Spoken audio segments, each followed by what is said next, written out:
Salut à toi et bienvenue dans ce nouvel épisode. Aujourd'hui, on va faire la fameuse wishlist de Noël, la fameuse liste de Noël pour offrir des choses autour de la photo, de la vidéo à des gens qui seraient proches de toi ou à toi-même. Comme chaque année, cette vidéo est faite par tout le monde, comme chaque année, je te fais aussi ma contribution et comme chaque année, je te fais plus une contribution liée à moi-même. C'est plus ma wishlist à moi plutôt que autre chose parce que du coup, en fait, je trouve que c'est plus simple de te dire ce que moi j'aimerais avoir et je pense que ça peut donner des idées à d'autres.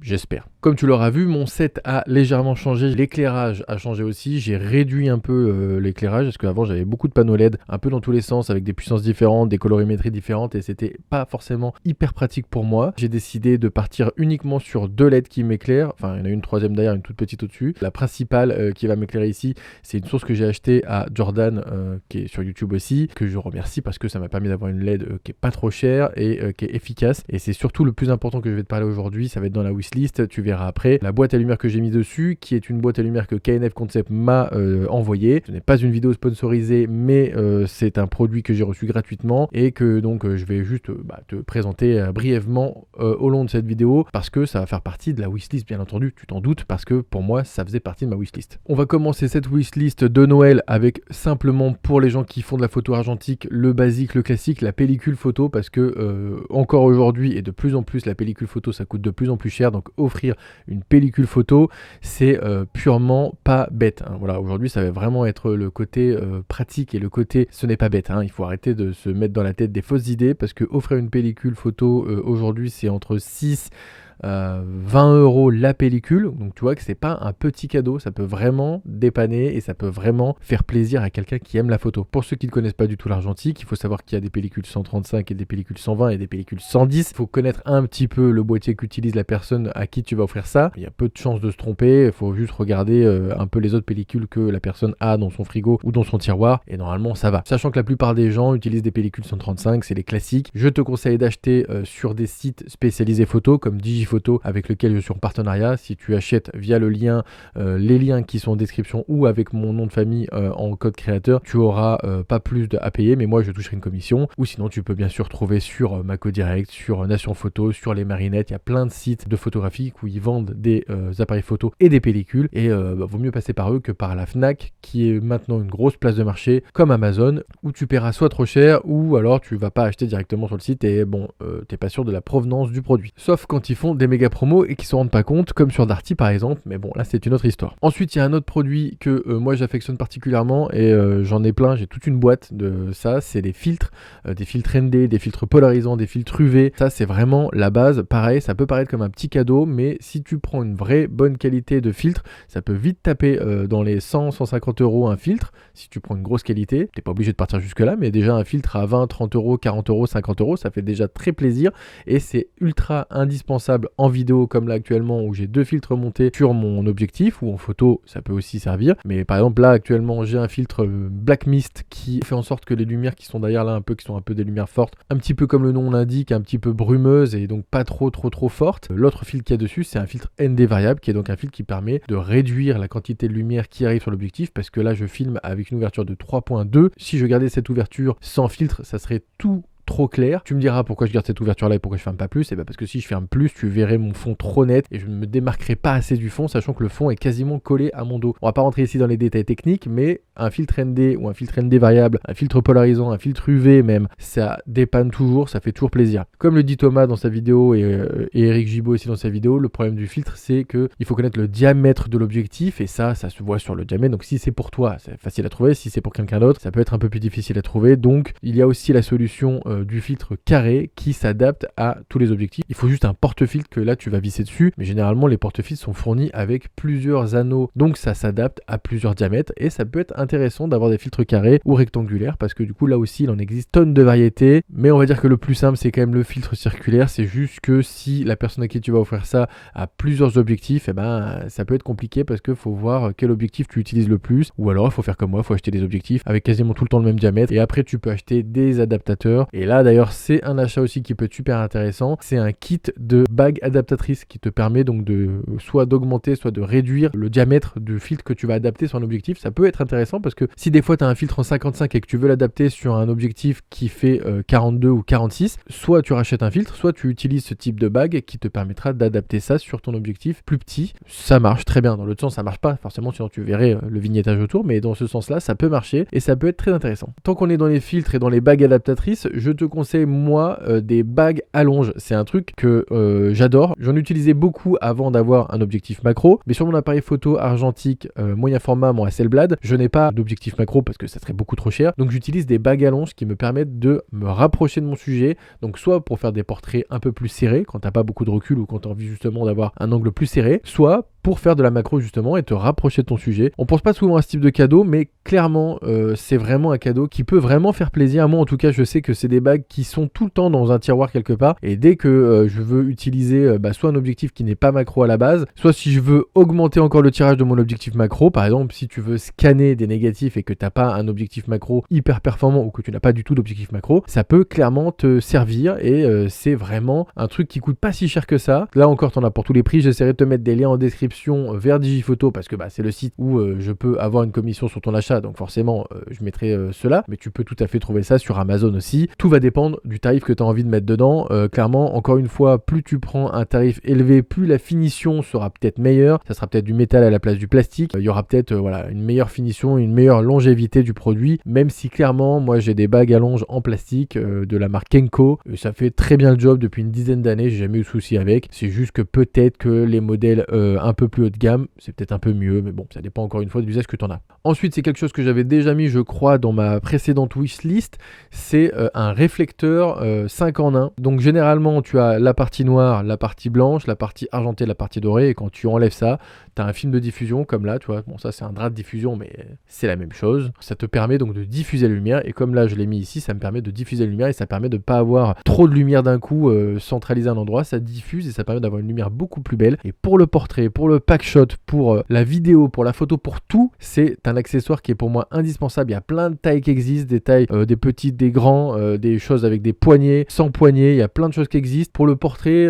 c'est super d'en avoir une avec le poignet parce que si tu es tout seul à tenir, c'est pas mal d'avoir avec le poignet. Je préconise de prendre des grandes tailles parce que plus c'est grand et plus la diffusion sera importante, plus ça va englober ton sujet. Donc moi généralement je te préconise de partir sur minimum le 90 cm voire 110. Je trouve que ça fait vraiment le job. Et avec ça, si tu peux te rajouter un trépied avec une petite barre horizontale qui maintient avec des petites pinces le réflecteur, c'est tout bénef, comme ça t'évitera toi de le tenir à la mano. Mais clairement c'est un accessoire qui est ultra indispensable et qui change la vie parce que moi je trouve ça vraiment cool. Et comme tu vois, ça a une utilité tout le temps. Je partirai pas par contre tout de suite sur les grosses tailles parce que c'est vrai que moi j'en ai un qui fait 2 mètres de haut. Le désavantage de ce truc là, c'est que c'est déjà très difficile à positionner parce que ça prend de la place et en plus à replier c'est super chiant, alors que jusqu'au 110 cm circulaire classique ça se replie super facilement. Même des rectangulaires mais un peu plus petits, ça se replie facilement, c'est léger, c'est facilement transportable. Quand c'est plié, ça tient dans une housse et franchement c'est un accessoire qui est vraiment pour moi super cool à avoir. Et encore une fois, ça coûte pas très cher, t'en as pour une 50aine d'euros, c'est pas excessivement cher et c'est toujours mieux que d'acheter un cadeau qui coûtera 30 euros que tu vas pas te servir. Ensuite, je l'avais déjà présenté là aussi l'année dernière, mais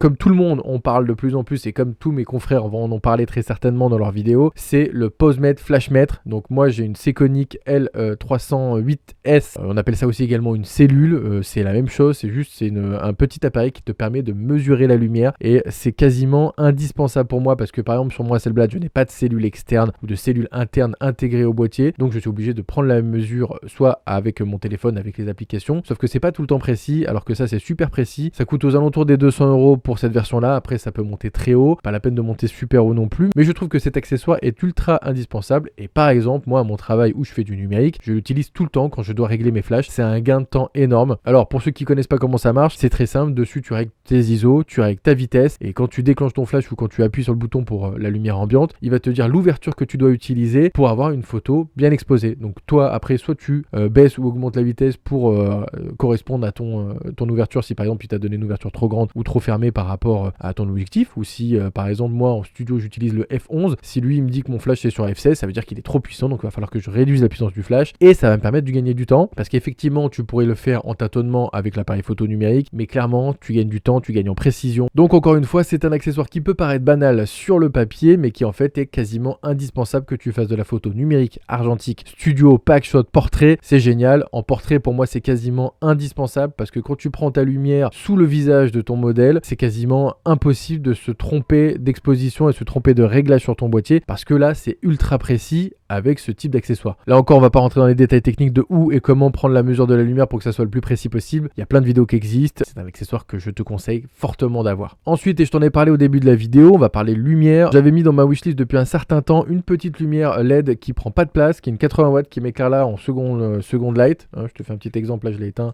Là, je l'allume, tu vois, c'est une petite lumière de remplissage. L'avantage de cette lumière-là, je te mettrai des plans, c'est qu'elle est toute petite et que du coup, ça prend pas de place dans un sac à dos. C'est une lumière, donc, lumière continue. Celle-ci ne s'adapte pas avec d'autres boîtes à lumière que ce tout petit truc qui est dessus, mais ça peut avoir un avantage pour certaines scènes de lumière où t'as pas beaucoup de lumière. Et là, tu vois, il y a un petit dôme diffusion dessus qui diffuse finalement pas trop mal. Et je trouve que c'est quand même un petit accessoire comme ça qui est pas trop mal. Ça coûte pas très cher. Celle-là, je vais pas te mentir, je l'ai pris sur un site chinois où on n'est pas trop sûr de recevoir les produits parce que clairement c'était en promo à 40 € et je l'ai reçu quand même bien nickel et je suis très content de cet achat là parce que pour 40 € franchement j'ai une lumière de 80 watts qui est plutôt très agréable à utiliser et qui est très légère à transporter. Ensuite, pour rester dans la lumière comme je te le disais au départ, j'ai acheté une lampe LED un peu plus facile à utiliser et un peu plus versatile. Jusqu'à maintenant j'avais des panneaux LED. Le problème des panneaux LED c'est que soit tu as une film de diffusion déjà intégrée dessus, comme moi j'avais, c'est des panneaux LED circulaires, soit tu peux rajouter une petite boîte à lumière devant, mais c'est tout. Il n'y a pas beaucoup plus d'accessoires que ça. La difficulté que j'avais, c'était pour diffuser et pour modeler la lumière un peu comme je le voulais. Et donc j'ai pris à Jordan le Godox LCL60 qui est donc un genre de projecteur qui ressemble à un flash, mais c'est de la lumière continue. Et l'avantage de ce truc là, c'est que du coup c'est une monture Bowens. Une monture Bowens, c'est quoi? C'est qu'à l'avant tu peux mettre des boîtes à lumière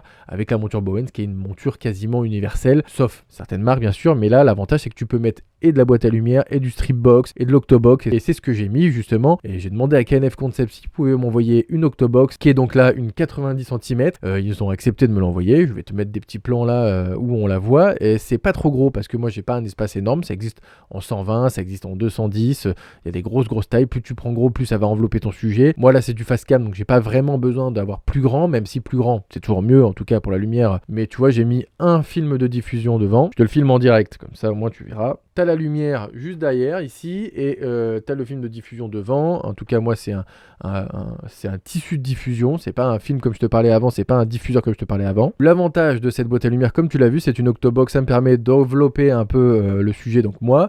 Et en plus devant j'ai mis une grille nid d'abeille. Grille nid d'abeille, ça sert à quoi? Ça sert à diriger la lumière, ça évite que la lumière parte trop vers le fond et éclaire trop le fond. Donc là ça éclaire un petit peu le fond mais pas trop, ça éclaire plus moi. Le panneau de diffusion qui est devant, ça va permettre de diffuser un peu plus la lumière, même s'il y en a déjà un d'origine sur la lampe. Le fait d'en mettre un peu plus près de moi, ça me permet de diffuser un peu plus la lumière et que la lumière soit plus douce sur moi, que ça soit moins punchy et c'est beaucoup plus agréable pour que tu vois mon magnifique visage à la caméra. Donc merci à KNF Concept de m'avoir envoyé cet article là qui est pour moi indispensable. Ça faisait longtemps que je voulais avoir quelque chose comme ça, mais je n'avais pas de lumière continue pour pouvoir utiliser ce type de softbox. Et l'avantage en plus de celui-ci chez KNF Concept, c'est qu'il s'ouvre comme un parapluie, et ça c'est un énorme avantage parce que tu n'as pas les baleines à chaque fois à enlever, remettre sur la plupart des marques que tu vas pouvoir trouver sur Amazon, comme Godox par exemple, où une fois que tu as monté les baleines, si tu veux démonter la boîte à lumière, il faut démonter les baleines. Les baleines c'est quoi? C'est les tiges métalliques qui retiennent toute la structure. Et ça, c'est un peu la tanasse quand t'es pressé ou quand c'est grand. C'est un peu chiant généralement quand tu l'as monté, tu le laisses monter et tu t'amuses pas à le démonter toutes les 5 secondes parce que des fois c'est chiant. Là, l'avantage de ce système-là, c'est que ça s'ouvre comme un parapluie. J'utilisais la même chose que ça, mais en inversé. En inversé, ça veut dire que je mettais ma lumière dedans, ça flashait vers le fond, ça repartait. Là, l'avantage, c'est que tu mets ta lumière derrière, tu vises dessus. C'est beaucoup plus rapide. Et le désavantage de la boîte inversée comme j'avais jusqu'à maintenant, c'est que j'étais obligé de mettre à fond la lumière pour que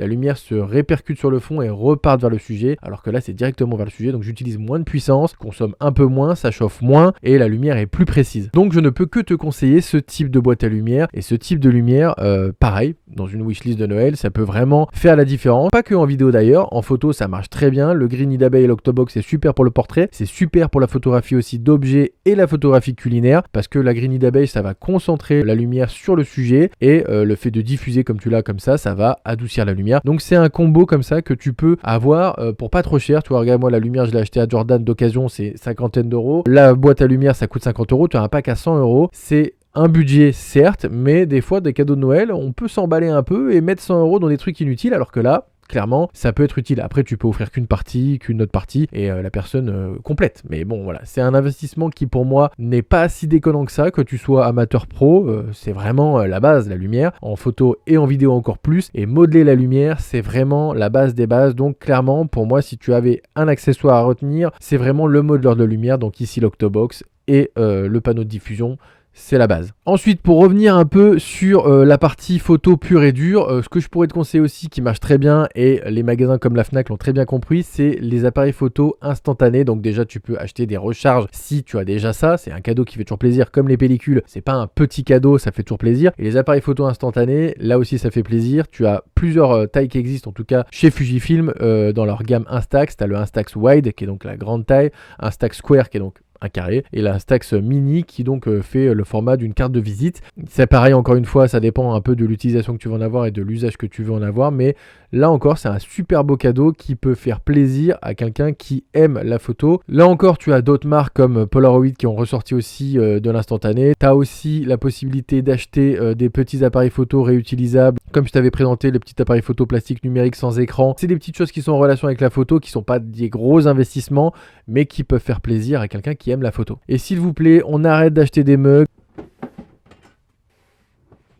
Ces fameux mugs là, objectifs qui du coup ne tiennent ni la chaleur, qui sont même pas hermétiques non plus à l'eau, parce que tout coule dans tous les sens. Ça sert à la limite de pot à crayon très joli, mais bon, quand chaque année on t'en offre un, bon c'est un peu chiant, hein. Moi j'ai toutes les versions qui existent, j'en ai donné pas mal, mais bon, ça fait plaisir sur le papier on va dire. Une fois c'est rigolo, mais bon, arrêtons s'il vous plaît, hein. Puis pareil, les clés USB avec la forme d'un appareil photo, c'est pareil, hein. Merci.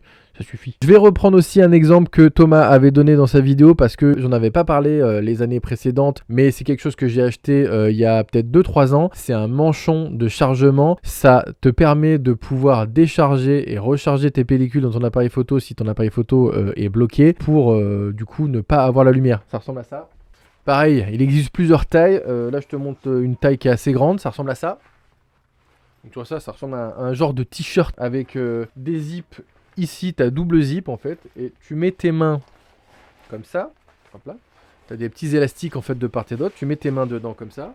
Du coup, tu as accès dedans en fait à la poche qui est hermétiquement isolée de la lumière, et ça te permet non seulement de manipuler tes pellicules, d'ouvrir ton boîtier où tu auras une pellicule coincée dedans, de mettre donc ta pellicule dans une spire pour pouvoir la développer. Et ça coûte pas très cher, mais quand t'as pas un endroit où tu peux avoir un noir absolu comme une salle de bain où t'as absolument aucune lumière qui rentre, et ben c'est super pratique pour ceux qui aiment développer leur pellicule tout seul. C'est quasiment indispensable. Moi, je m'en étais passé pendant des années jusqu'au jour où j'ai eu une salle de bain avec une fenêtre, et Dieu sait que c'est compliqué de bloquer à 100% la lumière dans une salle de bain avec une fenêtre. C'est vraiment très très pénible, et des fois tu crois que tu as isolé correctement la lumière alors que pas du tout. Il y a un léger filet qui passe, mais ça suffit pour ruiner ta pellicule. Donc clairement, achète un manchon, ça te sauvera la vie. Ouais, celle-là j'avoue je l'ai piqué à Thomas parce que du coup c'est une très bonne idée qu'il a eu d'en parler. Je te laisse d'ailleurs découvrir sa vidéo sur sa wishlist de Noël. Je te laisse découvrir aussi celle de Eric Gibaud et celle de Capteur Argentique. C'est les trois que j'ai vus récemment qui ont des très bons conseils pour tout le monde dans les trois. Forcément il y a des idées qui se rejoignent, forcément il y a plein de gens qui vont la faire cette vidéo. C'est normal, c'est Noël, et de toute façon il faut bien finir l'année par une petite vidéo un peu sympathique. Dernier accessoire que j'avais envie de te parler, c'est un micro. Voilà, ça coûte pas très cher. Là tu vois, c'est un Woodbrass celui-là. J'avais un Fifine avant qui coûte pas très cher, c'est entre 30 et 50 euros un micro USB comme ça, et ça te permet d'enregistrer le son de bonne qualité. Pour ceux qui aiment la vidéo comme moi et qui font de la photo de la vidéo et qui veulent se lancer par exemple soit dans le podcast, soit dans la vidéo, soit dans le gaming et avoir un bon son, un petit micro comme ça coûte pas cher du tout, et la qualité est nettement mieux que les micros cravates bas de gamme ou que des micros que tu brancherais directement sur ta caméra. C'est mieux que le micro est plus rapproché de toi et le son est meilleur. Même si tu as des très bons micros cravates qui existent, le prix est un peu plus onéreux. Alors là, si tu veux du truc pas cher, c'est pas mal pour des endroits où tu as un ordinateur à côté, parce que ça se branche sur un ordinateur bien sûr. C'est pas comme du micro cravate sans fil où là c'est une gamme un peu au-dessus, mais pour un petit accessoire comme ça, pour quelqu'un qui a envie de faire du gaming ou de la vidéo comme ça ou du podcast, je trouve que c'est un petit truc qui est sympa à acheter. Ça n'a rien à voir avec la photo, mais ça a à voir avec la vidéo. En tout cas, moi, c'est un accessoire que pareil, j'ai mis du temps à acheter, mais quand j'en ai acheté un, j'ai vu la différence et je me suis dit, franchement, pourquoi avoir attendu aussi longtemps, sachant qu'en plus, c'est vraiment pas excessivement cher. Je pense qu'il faut quand même partir dans les 50-70 € pour avoir quelque chose d'assez qualitatif quand même, parce que sinon, après, t'as vraiment un son qui est un peu pourri. Mais clairement, je trouve que c'est un bon accessoire qui est plutôt pas mal. Thomas, lui, dans sa vidéo, il parle d'une table lumineuse pour pouvoir voir tes négatifs, ce qui est carrément indispensable. Comme il le dit très bien chez Action, t'en as des vraiment pas chers. Moi, j'en ai acheté une sur Amazon à la base, c'est une table à dessin, donc c'est rétroéclairé pour faire du dessin sur du calque par exemple. C'est carrément largement suffisant, pas la peine de partir sur des trucs spéciaux photos. Mais un truc qui va avec, c'est ça, c'est des loupes de visionnage. Donc là, tu as deux tailles. Celle-ci, c'est pour voir de très près, c'est une x10. Celle-ci, c'est une x5. Mais l'avantage de celle-ci, c'est qu'elle est beaucoup plus confortable pour voir parce que du coup, tu vois, elle est très grosse. Et donc, du coup, c'est une petite loupe que tu vas poser dessus. Tu vois, la lumière se passe autour et ça évite les reflets aussi. Tu vois ton négatif de plus près. Et avant, par exemple, de les scanner ou avant de faire développer tel ou tel négatif, bah ça, c'est vraiment super et ça coûte pas cher. Encore une fois, ça, c'est une dizaine d'euros. C'est vraiment pas cher. Bon, il y en a qui sont beaucoup plus chers que ça, mais celle-là, j'ai acheté sur Amazon. C'est vraiment pas cher. Je te mettrai les liens en description si je les trouve sur Digiphoto. Sinon, je te mettrai des liens Amazon si je les trouve aussi. Je pense que j'ai fait un peu le tour de tout ce qu'il y a autour de moi, même s'il y aurait beaucoup de choses à dire. En tout cas, essaie de trouver des choses qui sont en rapport avec la photo, des choses qu'il n'y a pas autour de la personne à qui tu veux offrir des cadeaux. Ça fait toujours plaisir. Mais encore une fois, le message ici, c'est sache qu'il n'y a pas de petits cadeaux. Je te parlais au tout début des pellicules. Depuis le début que je fais de la photo, des fois, quand on me demande ce que je veux, je dis des pellicules. Ça peut paraître bête, mais des pellicules, comme je te le redis là, ça peut aller jusqu'à 20 balles. Donc une pellicule, c'est pas un petit cadeau en fait au final, et ça fait toujours plaisir. N'hésite pas à liker cette vidéo. N'hésite pas à partager cette vidéo, n'hésite pas à me suivre sur mes réseaux sociaux. On va en profiter, c'est la dernière vidéo de l'année pour faire de l'autopromo, mais il y a mon Tipeee si tu veux me faire des dons parce que t'as pas les moyens d'acheter des tirages à moi et des fanzines à moi. D'ailleurs, le prochain numéro de Ryoko Fanzine va bientôt être lancé, le numéro 7 qui sera un numéro spécial femme, géré 100% par une femme qui est ma femme. J'ai hâte de le lancer et ça va être cool. J'espère que toi t'as des bons projets qui arrivent pour cette nouvelle année 2025. On fera bien sûr une nouvelle vidéo pour l'année 2025, bien entendu, tu le sais. Mais voilà, faites bien cette fin d'année comme il se doit. Et puis, on se dit à très bientôt pour un prochain épisode qui parlera forcément de photos, vidéos, argentiques et ou numériques. D'ici là, sur faire des photos, des vidéos, tout ça. Salut et aimez-vous les uns les autres, bordel, comme qui dirait l'autre.